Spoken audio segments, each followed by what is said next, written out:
Just minutes after a man with a gun tried to rob a business in our area, he ended up on the floor, unconscious. News 4's Mike McCormick is on the story live and local from our Spartanburg newsroom. Mike, what did you find out? Well, Nigel and Carol, that business has some 30 locations between western North Carolina and the upstate, and they have dealt with robberies before, but this one ended up unlike any of the others. Behind the counter at We Buy Gold in Hendersonville, you'll find Derek Mothershead, or Rocky, which is his new nickname. I had a lot of adrenaline going.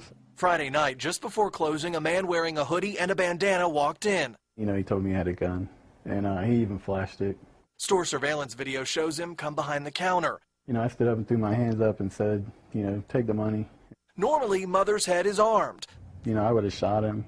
But on that night, Mothershead, a big fan of mixed martial arts, wasn't. So he used the gun he was born with. You know, I got the money, and he had a bag out, and instead of putting it right into the bag, I stuck it out here, and I said, just take it, just take it.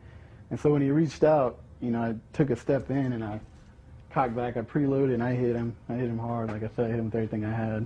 The would-be thief was knocked out cold. At the time, you really don't think you hit somebody as hard as you do, but looking back at the tape, I say I hit him pretty hard, I guess. Turns out the weapon was a pellet gun. When I pulled it out of his, you know, if he had it in his waistband, when I pulled it out of his waistband, I kind of just started laughing. Mothershead dragged him to the desk, held him down with one hand, and called 911 with the other. Eventually, the guy came to. He kind of begged me to, you know, let him go.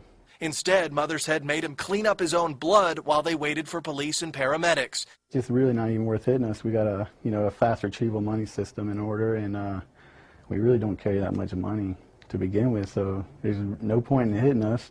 His point, which he made clear on Friday, is that if you hit them, you'll be hit back.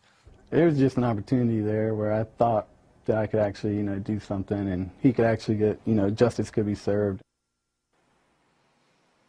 And take a look at the man Hendersonville police identify as that would-be thief, 25-year-old Mostafa Hendy. He remains behind bars on a charge of attempted robbery with a dangerous weapon. Tonight, his bond has been set at $100,000. Mike McCormick, WIFF News 4, live tonight in the Spartanburg newsroom.